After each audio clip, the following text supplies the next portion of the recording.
हमारे चैनल को सब्सक्राइब करें और बेल आइकन दबाएं।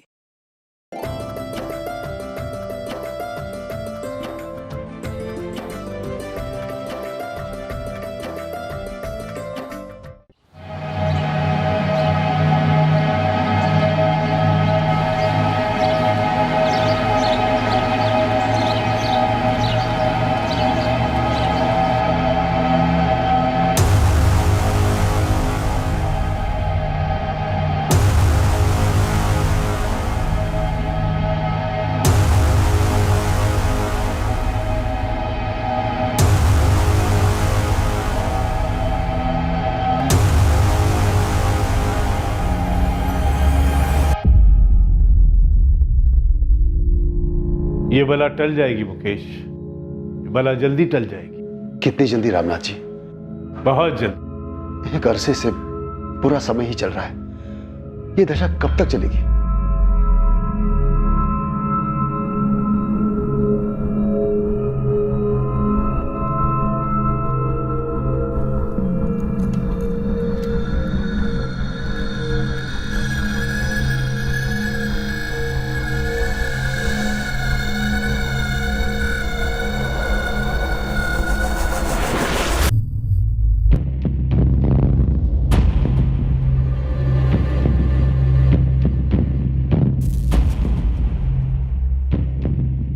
तीन हफ्ते मुकेश,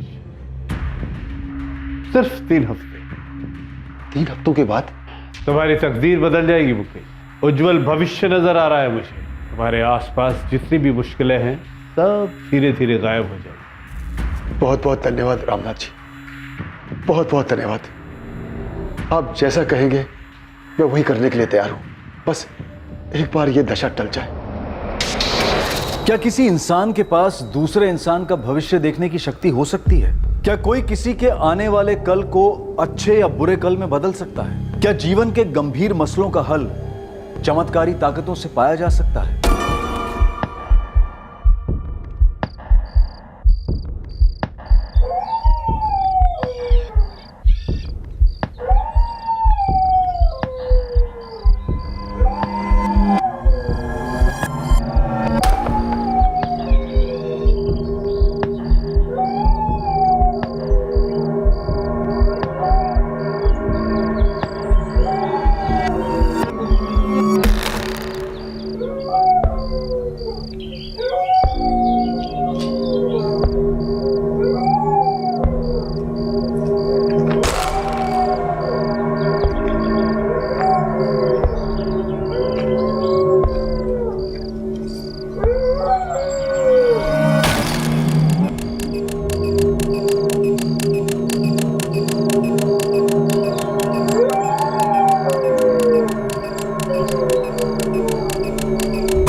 फोन भी नहीं उठा रहे रामनाथ जी। 3 दिन से ताला लगा है रामनाथ जी के घर पर। ऐसे कहीं जाती थी तो गायत्री भाभी हमेशा मुझे बताती थी। इस बार किसी को नहीं बताया। दूध वाला भी पूछ रहा था कब आ रहे हैं ये लोग। वो रामनाथ जी के चेले, वो लक्ष्मण और धीरज, वो भी आकर लौट गए। सरला, 2-3 दिन पहले रात को जो हो रहा था वो अजीब था। क्या हो रहा था? वो गली में कुत्ता कितने अजीब तरह से रो रहा था, कुछ मनहूस हो रहा था। ये कैसी बातें कर रहे हो? आप भी रामनाथ जी की तरह बातें करने लगे हो। मुझे यहाँ कुछ ठीक नहीं लग रहा है। मैं रामनाथ जी के छोटे भाई आनंद को फोन लगाता हूँ।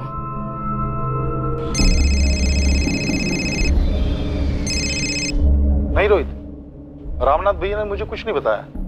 हुआ क्या? नहीं, बस वो फोन नहीं उठा रहे हैं और 3 दिन से घर पर ताला है। 3 दिन से ताला लगा हुआ घर पे? हाँ आनंद, मैंने आखिरी बार उन्हें 16 जुलाई को देखा था, उसके बाद कोई भी नहीं दिखा। called is currently switched off. पापा, किशोर भैया और नया दीदी का भी फोन बंद आ रहा है। हाँ विशाल, ये गायत्री भाभी का फोन भी बंद आ रहा है। तो सब लोग गए कहाँ होंगे? ऐसे सभी लोग फोन बंद करके कहीं जाएंगे क्या? कुछ तो गड़बड़ है। आप तुरंत माजोली के लिए निकल जाइए। देख कर आइए ना कि माजरा क्या है।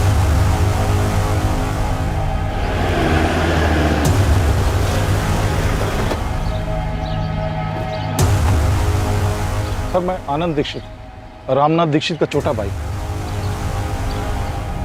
हो सकता है वो किसी ऐसी जगह पर गए हों जहां मोबाइल का नेटवर्क ना मिलता हो। नहीं सर, ये रोहित जी हैं, भैया के पड़ोसी। सर, ये धीरज है, ये लक्ष्मण है, भैया के शिष्य हैं। इनमें से किसी को भैया ने कुछ बताया नहीं कहीं जाने के प्लान के बारे में। तो आप चाहते हैं कि हम ताला तोड़े और अंदर देखें? मुझे लगता है यही ठीक रहेगा सर।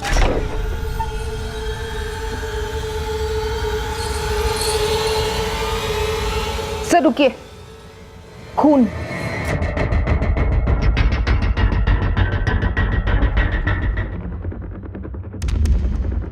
भाविका, अंदर देखो। Yes sir.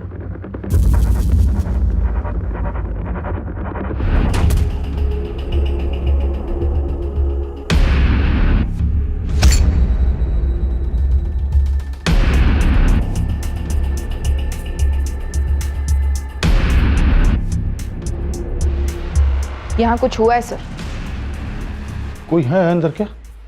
नहीं आना, अंदर कोई नहीं है।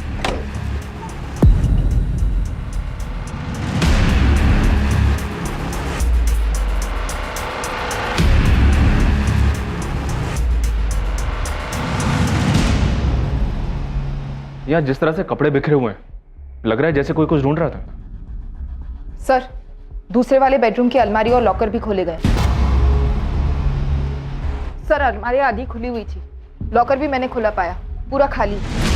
ये रामनाथ जी तिजोरी में जेवर कैश कुछ रखते थे क्या? होंगे सर।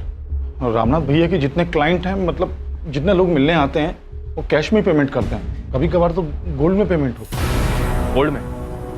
जी सर, लेकिन हुआ क्या है यहाँ? मेरे भैया भाभी और उनके बच्चे कहाँ हैं? तोमर, फॉरेंसिक टीम को तुरंत आने को कहो। यहाँ कुछ तो हुआ है। सर, घर के पीछे वाले आंगन में आइए, कुछ हुआ है वहां।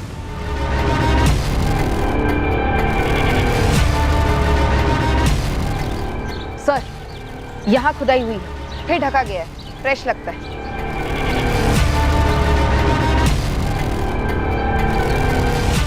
मुझे आइडिया नहीं सर, मैं यहाँ भैया के यहाँ काफी अरसे बाद आया हूँ। और ये जमीन कुछ ज्यादा ही खोदी गई है सर।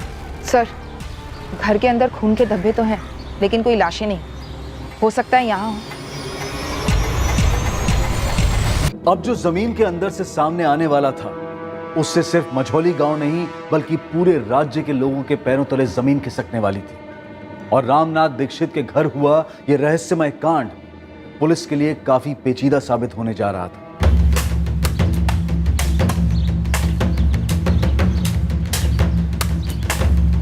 आराम से खोदो, आराम से।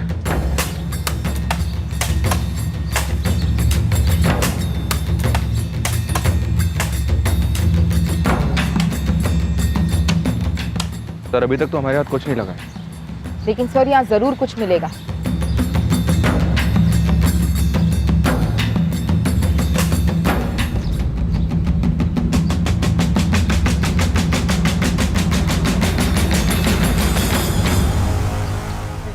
ये तो रामनाथ भैया है।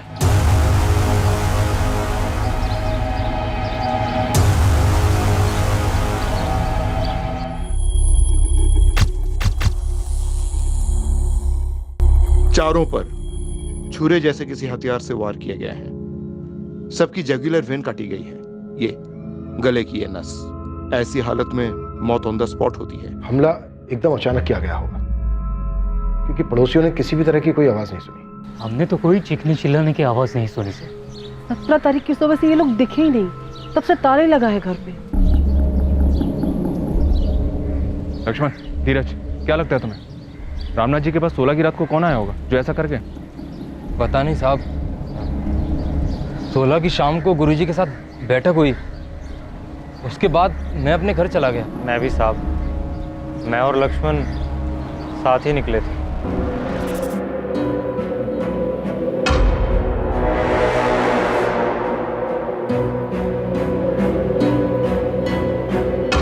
लक्ष्मण, उस रात कोई आने वाला था क्या रामनाथ जी से मिलने? गुरुजी ने तो ऐसा कुछ बताया नहीं।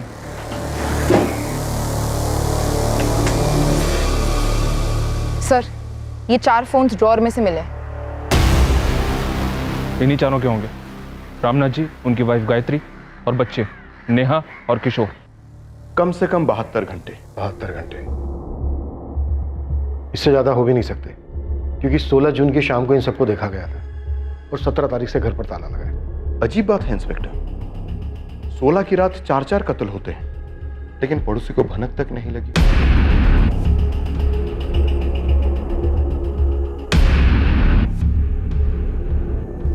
उस रात को कोई कुत्ता बड़ी डरावनी तरीके से रो रहा था, बस मुझे इतना ही याद है सर।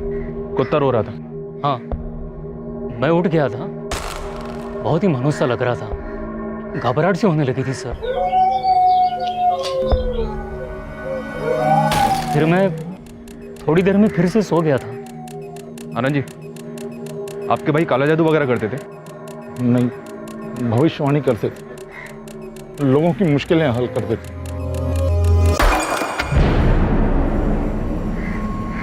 तुम दोनों रामनाथ जी से क्या सीख रहे थे?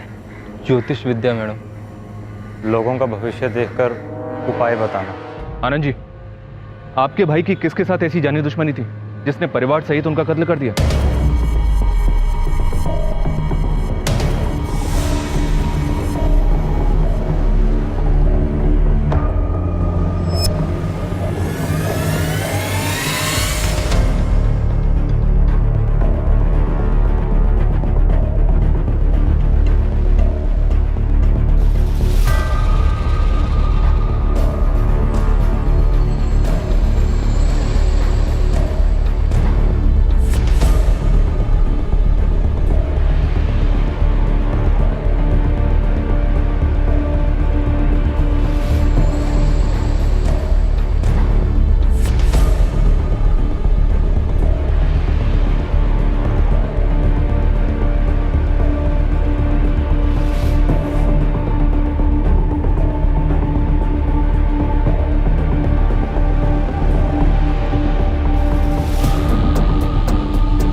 चारों फोन्स पासवर्ड प्रोटेक्टेड है। क्रैक करने के लिए जबलपुर भेज रही हूँ। गुड। और फॉरेंसिक ऑफिसर को बोलना जितना ज्यादा जल्दी हो सके उतना जल्दी। घर से कुछ पता चला क्या क्या चुराया गया? रामनाथ जी के भाई आनंद को एग्जैक्टली तो नहीं पता, लेकिन उनका इतना कहना है कि लॉकर में काफी कैश और ज्वेलरी रही होगी।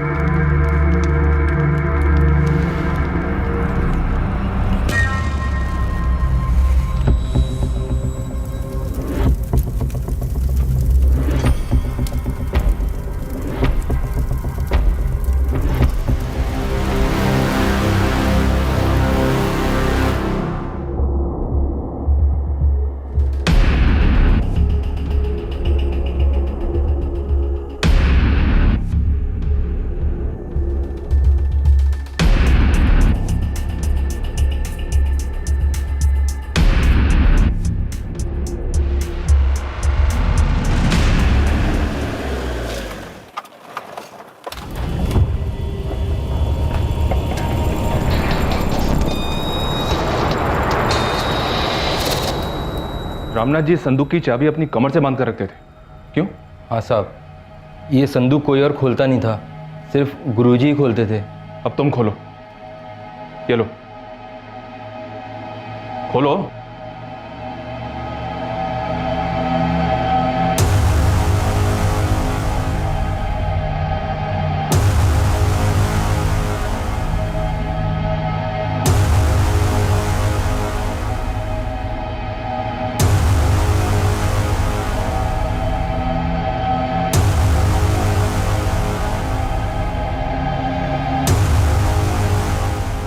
जिसने भी ये मर्डर किए वो अलमारी से शायद कैश और ज्वेलरी दोनों ले गया।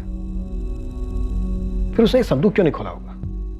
हमें कैसे पता होगा साहब? ये संदूक के अंदर क्या चीजें हैं? साहब ये गुरुजी की चीजें हैं। हमारे लिए तो इस संदूक को छूना भी मना था। ये उनके तंत्र मंत्र का सामान है क्या? साहब हमें सच में नहीं पता। लक्ष्मण, धीरज, ऐसा कौन हो सकता है जो तुम्हारे गुरुजी और उनके पूरे परिवार की हत्या कर दे? साहब मुझे नहीं लगता ऐसा कोई था, और अगर कोई था तो मुझे कोई अंदाजा नहीं है। साहब मुझे भी नहीं पता, गुरुजी और उनके परिवार को कोई क्यों मारेगा?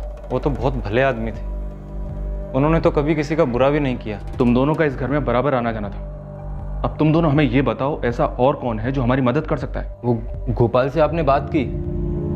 गोपाल जोशी। गोपाल रामनाथ दीक्षित के शिष्य हो तुम? जी, काफी कुछ सिखाया है गुरुजी ने, उनकी दी गई विद्या से, उनकी कृपा से आज मेरे खुद का व्यवसाय जम गया। आखिरी बार कब मिले थे रामनाथ दीक्षित से? कुछ रोज पहले रास्ते पे मिले थे। हमेशा की तरह उनका मुस्कुराता हुआ चेहरा। गोपाल रामनाथ दीक्षित को गला काट के मार दिया गया, पूरे परिवार की हत्या कर दी गई है उनकी। सर देर रात हुआ होगा। वो पड़ोसी रोहित कह रहा था कि उस रात को एक कुत्ता बहुत अजीब तरह से रो रहा था और काफी देर तक रो रहा था। इस तरह कुत्ते के रोने को अपशगुन माना जाता है, और रामनाथ तांत्रिक विद्याएं करता था। मनचंदा, ये खून के धब्बों के बीच की जो दूरी है ना, इन मर्डर्स की कहानी बयां कर रही है। कत्ल एक के बाद एक हुए। सिर्फ इतना ही नहीं, रामनाथ दीक्षित की पत्नी गायत्री और उनकी बेटी नेहा के साथ बलात्कार भी किया गया। यह बलात्कार कत्ल के बाद हुआ है inspector. Doctor, you mean necrophilia? Yes, necrophilia, लाशों के साथ संभोग की विकृति। कौन हो सकता है वो जो ये सब कर सकता है? सर मुझे समझ में नहीं आ रहा कौन कर सकता है ऐसा। रामनाथ जी जैसे भले इंसान, उनका भला परिवार, और ये हमला सिर्फ चोरी के इरादे से किया गया हो? ऐसा बिल्कुल नहीं। 4 मर्डर करना, घर लूटना, फिर चारों लाशों को यहाँ घर के पीछे के आंगन में दफनाना, ये मर्डर्स लूट और चोरी की वजह से किए गए नहीं लगते। क्योंकि अगर ऐसा होता तो लाशों को दफनाता क्यों? राइट सर, डाका डालने वाले अक्सर मर्डर्स करते हैं, सेक्सुअल असॉल्ट भी करते हैं। कब्रें खोदने के लिए कोई इतनी मेहनत करेगा, वक्त जाया करेगा? बिल्कुल नहीं। और जो चोरी हुई है वो इतनी चालाकी के साथ हुई है कि पहले हमारी नजर में ही नहीं आई। और वो बाहर दरवाजे के ताला लगाना, कौन सा चोर ऐसा करता है?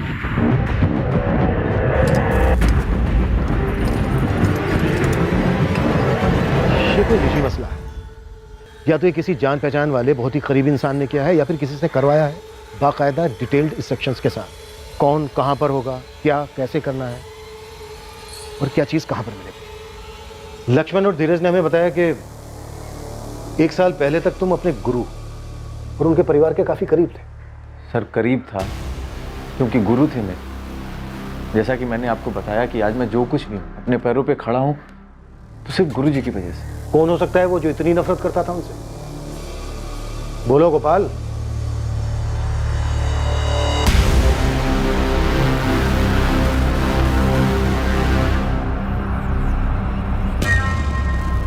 दावे के साथ तो नहीं कह सकता, लेकिन उनके छोटे भाई आनंद। क्या आनंद दीक्षित? बोलो। गुरुजी और उनके छोटे भाई आनंद के बीच में प्रॉपर्टी को लेकर कुछ विवाद चल रहा था। दामों में उनका पुश्तैनी घर है। पापा, बहुत टेंशन में लग रहे हैं आप। एक बात खाई जा रही है बेटा, गायत्री भाभी और यहाँ के साथ जो किया बहुत घिनौनी हरकत है। ऐसा कैसे कर सकते हैं?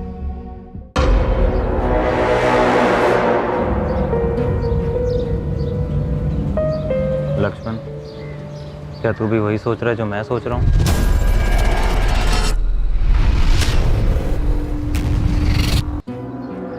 चू भी मत करना धीरज, चुपचाप बैठे रहो। क्यों? तुझे नहीं लगता हमें सब कुछ सच सच बता देना चाहिए? सच बताने जाएंगे तो हमारी जान पर आएगी। तुझे इतना तो समझ आ रहा है ना कि पुलिस को हम पे शक है। बिल्कुल समझ रहा हूँ मेरे भाई, इसीलिए बोल रहा हूँ, मुंह बंद रखना है हमें, एकदम बंद। इन 4 भयंकर हत्याओं के रहस्य की एक चाबी थी। ये चाबी वो एक बात थी जिसके बारे में रामनाथ दीक्षित के शिष्यों लक्ष्मण और धीरज ने चुप्पी साधने का फैसला कर लिया था। यह कोई साधारण चोरी के दौरान हुआ हत्या का मामला तो बिल्कुल ही नहीं था। अब सवाल यह था कि नौजवान कब तक खामोश रह पाते और इस केस का सच कब तक छुपा रहता।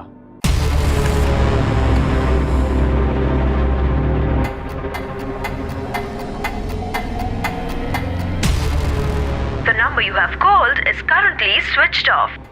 गिरी, ये नंबर 44579124 फोन कंपनी से पता करो किसका है, अर्जेंट। जी मैडम।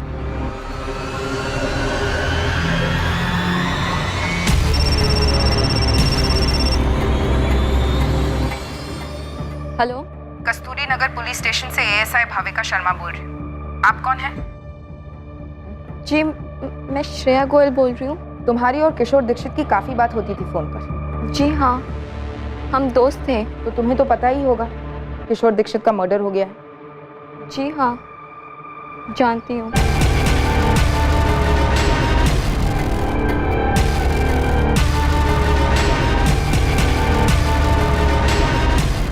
साहब मैंने पता किया, दमोह में पुश्तैनी घर को लेकर दोनों भाइयों में काफी खटास थी। तो ये गोपाल जो बता रहा था रामनाथ के भाई आनंद के बारे में, वो सच है? बिल्कुल सच है। एक मिनट गोपाल, रहने दो इसे। ये मेरा छोटा भाई ये चाहता है कि वो दमोह वाला घर में पूरा इसके नाम कर। 15 लाख देने थे, 8 दे चुका है, 7 बाकी। मैं इससे कह रहा हूं कि भाई वो 7 लाख दे दो, तो मैं कागजात पे साइन कर देता हूं। मैं गलत कर रहा हूं? बिल्कुल गलत नहीं कह रहे हैं आप। अगर आपकी जगह पे आनंद जी होते तो क्या वो साइन करते? अपना काम करो गोपाल। और भैया घर के मामले में बाहर वालों को क्यों ला रहे हैं आप? 7 लाख देने दे दूंगा मैं। कहीं भागा जा रहा हूँ क्या? अरे तो मैं भी कहां भागा जा रहा हूं आनंद। देखो भाई, हिसाब साफ होना चाहिए, आसानी रहेगी सबके लिए। अब रामनाथ तो रहा नहीं और ना उसका परिवार, तो सारी जमीन अब सिर्फ आनंद दीक्षित की। हाँ मैम, मुझे किशोर के लिए डर था और पहले से ही था। क्यों? उसके पापा कॉर्पोरेटर हैं। किसके पापा? सूरज के पापा। और सूरज ने किशोर को धमकी दी थी। किशोर नहीं, किशोर, किशोर छोड़ो उसे, किशोर, किशोर मत करो, छोड़ो उसे, सूरज नहीं, किशोर, किशोर, क्या कर रही हो तुम? होश में दो। श्रेया, तुम पहले मेरी गर्लफ्रेंड थी। सिर्फ दोस्त थी सूरज, पर मैं किशोर को लाइक करती हूँ और वो मुझे। तो तू पीछे रह साले। और तू जो भी है, ये दुनिया ना तेरे बाप की जागीर नहीं है। है साले है, दुनिया मेरे बाप की ही जागीर है। अबे कॉर्पोरेटर है तो क्या हुआ बे? भगवान तो नहीं है? अबे तू देखेगा क्या ताकत है मेरे बाप की। तू, तेरी तो पूरी फैमिली देखेगी। अबे मझौलिया कभी, और वहां आके ना पूछ कि रामनाथ दीक्षित की क्या ताकत है। एक मंत्र पढ़ेगे ना, तुम सबकी बैंड बज जाएगी। चल फिर देखते हैं ना, मंत्री की पावर जीतती है या फिर मंत्री की पावर।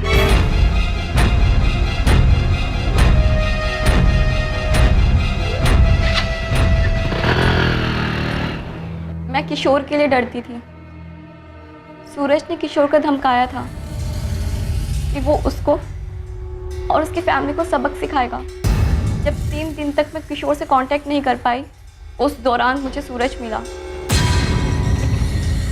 श्रेया, बैठ ना, कॉलेज ड्रॉप कर देता हूँ तुझे। No thank you. अच्छा सुन ना, यार वो नहीं दिख रहा, क्या नाम था उसका? हाँ किशोर, कहाँ गया? सूरज, किशोर कहाँ है? मुझे क्या पता, ध्यान में लगा कर बैठा होगा ना अपने बाप जैसी पावर पाने के लिए। मैं पूछ रही हूँ किशोर कहाँ है? देख श्रेया, तेरे लिए अच्छा यही रहेगा कि तू भूल जा उसको। तू मेरी है, लौट आ मेरे पास, तुझे वापस आना ही होगा। तुम्हें लगता है सूरज का कोई हाथ है इस हत्याकांड में? वो बहुत पावरफुल लोग हैं, उनके कनेक्शंस ऊपर तक हैं। वो कुछ भी कर सकते हैं या करवा सकते हैं मैम।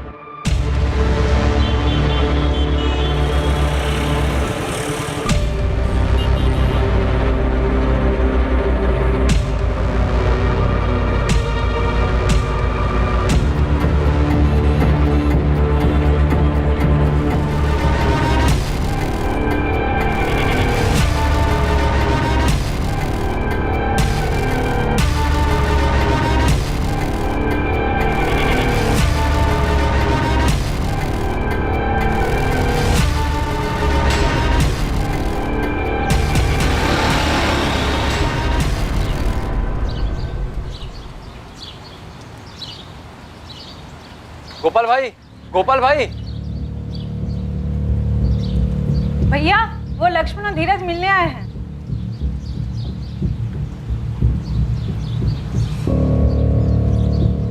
गोपाल भाई, एक बात थी जो हमने आपको नहीं बताई। क्या? पुलिस ने लक्ष्मण से गुरुजी की संदूक खुलवाई। और क्या धीरज? क्या हुआ लक्ष्मण? संदूक में नहीं थी वो। हमें पता है आनंद, तुम्हारी अपने भाई रामनाथ दीक्षित के साथ अनबन चल रही थी पुश्तैनी घर को लेकर। इस वक्त हमारे पास कोई सबूत नहीं है जो तुम्हें इस जुर्म से जोड़े। अब तुम्हें बताओ, तुम अपना जुर्म खुद कबूल करोगे या फिर हम हमारे तरीके से कबूल करवाएं? कम से कम 2 लोग थे, शायद 3, जिन्होंने रामनाथ दीक्षित और उनके परिवार की हत्या की, इस सब की लाशों को घर की बैक साइड में दफना दिया। और इतना ही नहीं, तुम्हारी भाभी और भतीजी के साथ उन्होंने रेप भी किया है। ये किराए के लोग भी हो सकते हैं और एक ना एक दिन हम इन्हें धर ही लेंगे। फिर ये लोग हमें बताएंगे कि किसने उन्हें सुपारी दी थी।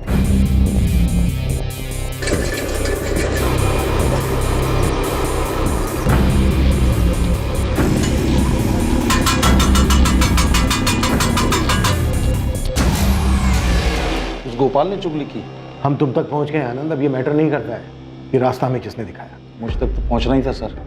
मेरे और भैया के बीच में पुश्तैनी मकान को लेकर इतना बड़ा मसला चल रहा था, सबको मालूम था। तुम्हारी दुश्मनी जाहिर थी, इसका मतलब ये नहीं है कि तुम शक के दायरे के बाहर। दुश्मनी नहीं थी सर, वो सिर्फ एक मकान का मसला था। और उस मसले के लिए इतना भयंकर कांड करवाऊंगा मैं? अपने भाई की हत्या करवाऊंगा? अपनी भाभी और भतीजी के साथ इतनी? सर मैं मानता हूं कि मुझे वो मकान चाहिए था, लेकिन ऐसे बिल्कुल नहीं, बिल्कुल भी नहीं। सर मैं साधारण सा व्यापारी हूं, इतना गंदा नहीं सोच सकता। मेरे भैया और भाभी को, बच्चों को, सबको मार डाला गया, उसके पीछे कोई और कारण है सर। और क्या है ये कारण? सर मेरे भैया बहुत कम उम्र से इस सब में शामिल थे। उनके पास दैवी शक्तियां थी। उनको लोगों की समस्याओं के बारे में पहले ही मालूम पड़ जाता था और लोगों की समस्याओं को दूर करने की शक्तियां थी उनके पास। हमारे पास भी शक्तियां, मुजरिम तक पहुंचने की, फिर चाहे मुजरिम ने कितनी भी चालाकी की। तो लगाइए ना शक्तियां, क्योंकि आपका मुजरिम मैं नहीं हूं। रामनाथ दीक्षित मेरे सगे भाई थे।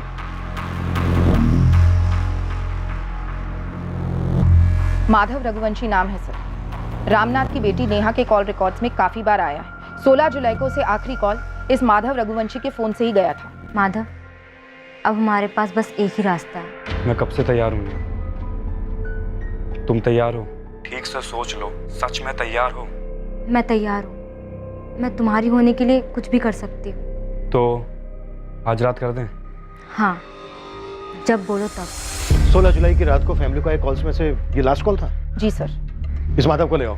हो सकता है नेहा ने माधव को कुछ बताया हो, उस रात कुछ हुआ हो इस कांड से पहले। जी सर, माधव को मैं अभी बुलाती हूँ। और sir Manchanda sir corporator Dharmendra Gupta के बेटे सूरज गुप्ता को उठाने गए।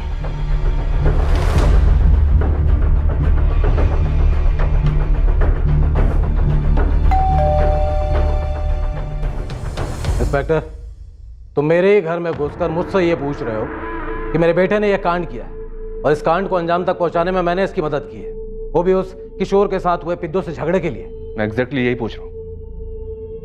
आप कोऑपरेट करेंगे तो सबके लिए अच्छा होगा। काफी बहादुर हो सब इंस्पेक्टर कुशल मनचंदा। उस श्रेया ने कान भरे ना आपके, लेकिन उसने ये तो नहीं बताया होगा कि उसके किशोर ने क्या धमकी दी थी मुझे। किशोर और उसके परिवार वाले मारे गए, हत्या उनकी हुई है। वो आप लोग निकलवाते हैं ना फोन रिकॉर्ड वगैरह, पहले वो निकलवाइए। जब हमारे खिलाफ सबूत इकट्ठा हो जाए तब आप यहाँ पर आइए। और हाँ, ये बेवकूफ़ी को ना बहादुरी ना समझिए, महंगी पड़ेगी।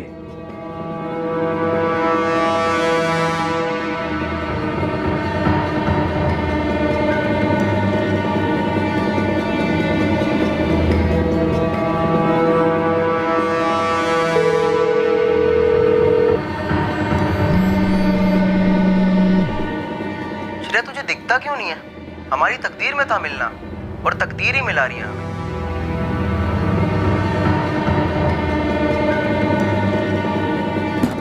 माधव, माधव, दरवाजा खोलो बेटा। ऐसा नहीं करते बेटा, दरवाजा तो खोलो। पिछले कुछ दिनों से ऐसे ही कर रहा है वो। 17 जुलाई से? हाँ, ऐसे ही कुछ। माधव, पुलिस, दरवाजा नहीं खोलोगे तो हम तोड़कर अंदर आएंगे। जरूरी बात करनी है तुमसे। मैंने कुछ नहीं किया, मुझसे क्या बात करनी है? कुछ नहीं किया तो सामने क्यों नहीं आ रहे हो?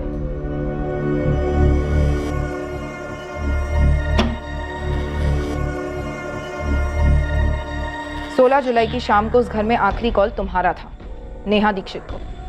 क्या बात करनी है आपको? बात थाने में होगी। देखो माधव, चुप रहकर तुम अपनी खुद की कब्र खोद रहे हो और हमें यह सोचने पर मजबूर कर रहे हो कि रामनाथ और उसके परिवार की कब्र तुम ही ने खोदी। नहीं सर, ये क्या बोल रहे हैं आप? तो सच क्या है? क्या हुआ था?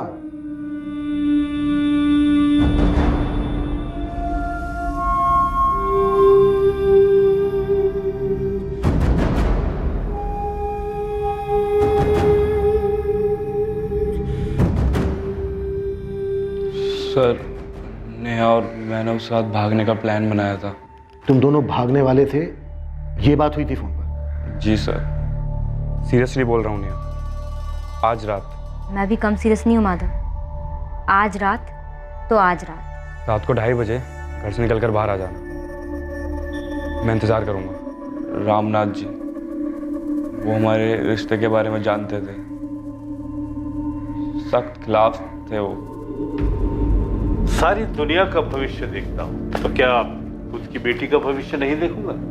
इस माधव के साथ तुम्हारा आगे कुछ भी नहीं है बेटा। लेकिन बाबा, हम 11वीं क्लास से एक साथ। अब आगे नहीं होगा बेटा। तुम आज ही माधव के साथ सारे रिश्ते तोड़ दो। शुरू में कठिनाई होगी, पर बाद में सब ठीक हो जाएगा। और मेरा विश्वास करो बेटा, अच्छा समय आएगा, बहुत अच्छा समय आएगा।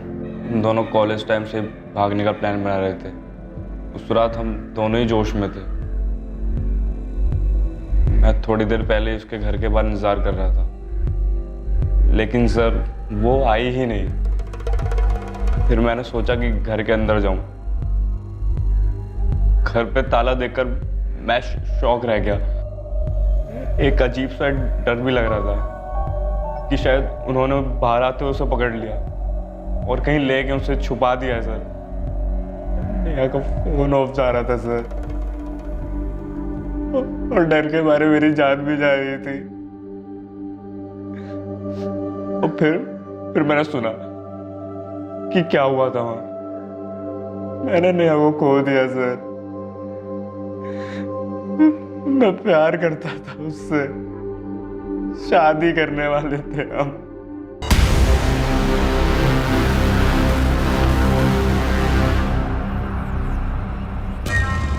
सर, इस माधव को क्लीन चिट देना बनता नहीं, कुछ तो छुपा रहा है। उसी रात भागने का प्लान बनाना अटपटा लगता है। सर, मुझे लगता है कॉर्पोरेटर धर्मेंद्र गुप्ता और उसका बिगड़ा बेटा सूरज, ये दोनों इस कांड में शामिल हैं। और मैंने अभी तक आनंद दीक्षित को क्लीन चिट दी नहीं। मुझे उसका मोटिव स्ट्रांग लग रहा है।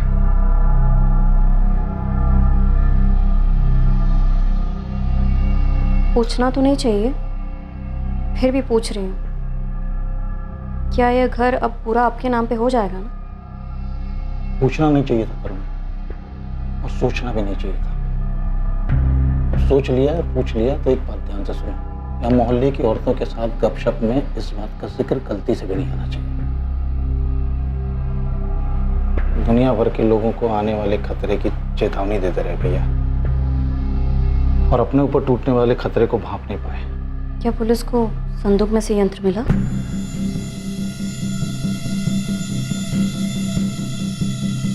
तुझे किसी भी बात की चिंता करने की जरूरत नहीं है। पुलिस अपना काम करेगी, उसे करने दे। तुझे मैं कुछ नहीं होने दूंगा। मुझे रत्ती भर का डर नहीं है पापा। जो होना था वो होना ही था, तो हो गया। जो होना था वो होना ही था, सो हो गया। क्या बात है माधव, तू मुझे छोड़ के भाग जाने वाला था। अरे नहीं माँ। लेकिन तू तो कह रहा था कि उस रात तू नेहा के साथ भागने वाला था।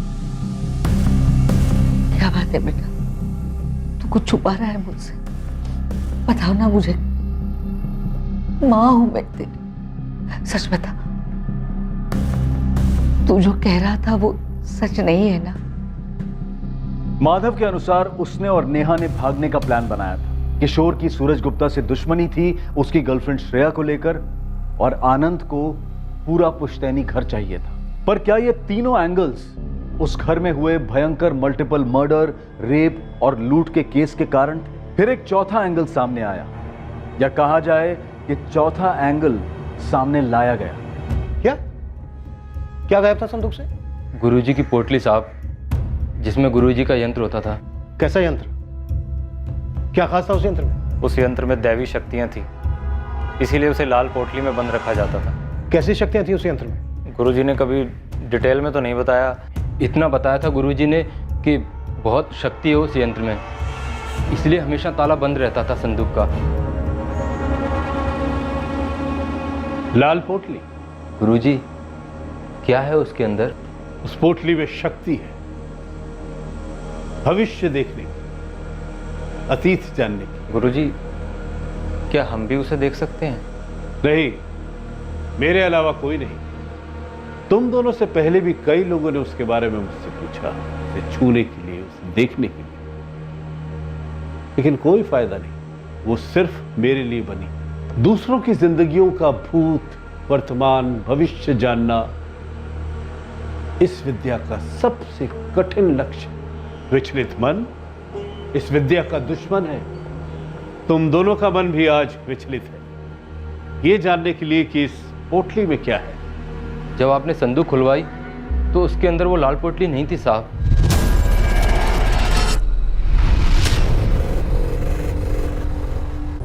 और ये बात तुम लोग अब हमें बता रहे हो? साहब, हम डर गए थे।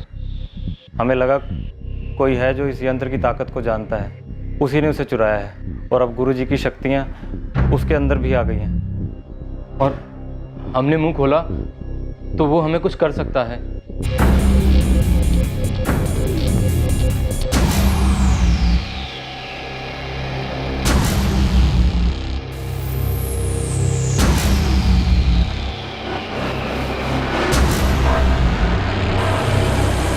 और अब ये सब हमें बताने की हिम्मत कहां से आ गई तुमने?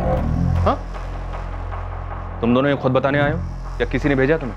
हमें किसी ने नहीं भेजा, हम खुद ही आए हैं। काफ़ी डरे हुए थे, फिर सोचा नहीं, हमारे गुरुजी की आत्मा हमारी रक्षा करेगी, पुलिस को सच बताना ज़रूरी है, इसलिए आ गए।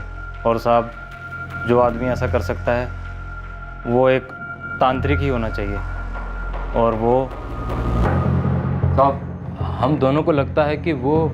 क्या वो? कौन तांत्रिक हो सकता है वो?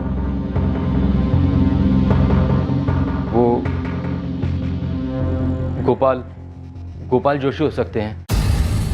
संदूक में वो लाल पोटली नहीं थी, यंत्र कोई चुरा ले गया है।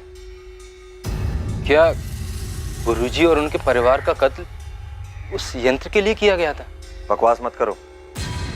पढ़ा नहीं तुम लोगों ने कि गुरुजी की पत्नी और उनकी बेटी के साथ क्या हुआ?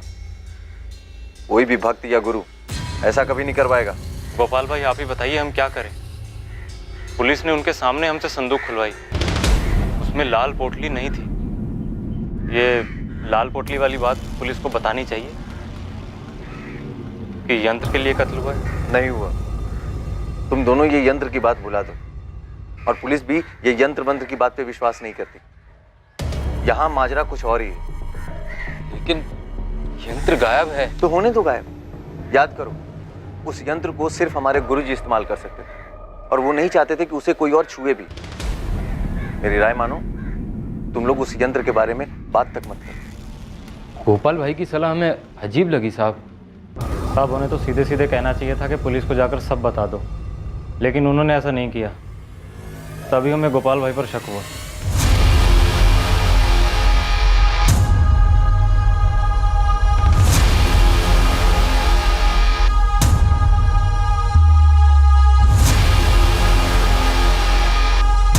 यंत्र? क्या बकवास है सब? सर, आस्था है लोगों की। जो ये रामनाथ करता था वैसे तो बहुत सारे तांत्रिक करते हैं, लेकिन सर इस रामनाथ के पास काफ़ी लोग आते थे इस यंत्र के जरिए अपनी भविष्यवाणी को सुनने के लिए, अपने बुरे वक्त को टालने के उपायों को जानने के लिए। लेकिन ये यंत्र दिखता कैसा है और किस चीज का बना है? ये धीरज और लक्ष्मण का अचानक हमारे पास आकर इस यंत्र के बारे में बताना, अगर ये जेन्युइन टिप नहीं है तो फिर ये क्या है और क्यों है? संदिग्धों की सूची में अब एक नया नाम जुड़ा। क्या इस नए संदिग्ध गोपाल का सामने आना दरअसल पुलिस को गुमराह करने की एक चाल थी, ताकि वो लोग जो पहले से पुलिस की रडार में हैं वो बच निकले? क्या किसी इंसान के पास ऐसी चमत्कारी शक्तियां हो सकती हैं जिससे वो किसी दूसरे इंसान के अतीत को पढ़ सकता है और उसके भविष्य को देख सकता है? रामनाथ दीक्षित के संदूक से एक रहस्यमयी लाल पोटली भी चोरी हुई थी, जिसमें ये तथाकथित जादुई यंत्र था जिसे रामनाथ हमेशा सबसे छुपाए रखते थे। इस मल्टीपल मर्डर और रेप केस के पीछे असली कारण क्या था? पुलिस के लिए इस केस के सारे एंगल्स को छांटकर जुर्म की कहानी और मुजरिम की शक्ल दोनों को सामने लाना काफी मुश्किल साबित होने वाला था। लेकिन पुलिस असली गुनहगार तक पहुंची और जब इस गुनाह का असली मकसद सामने आया तो सब के सब बुरी तरह से हिल गए। हम इस केस को अंजाम देंगे कल रात इसके दूसरे और आखिरी भाग में। अब मैं अनूप सोनी आपसे विदा लेता हूं, फिर मुलाकात होगी। याद रखें, आपके और क्राइम के बीच में सिर्फ इतना फर्क है कि आप कितने सतर्क हैं। सतर्क रहें, सुरक्षित रहें। For more updates, subscribe to our channel, click the show links and enjoy watching the videos.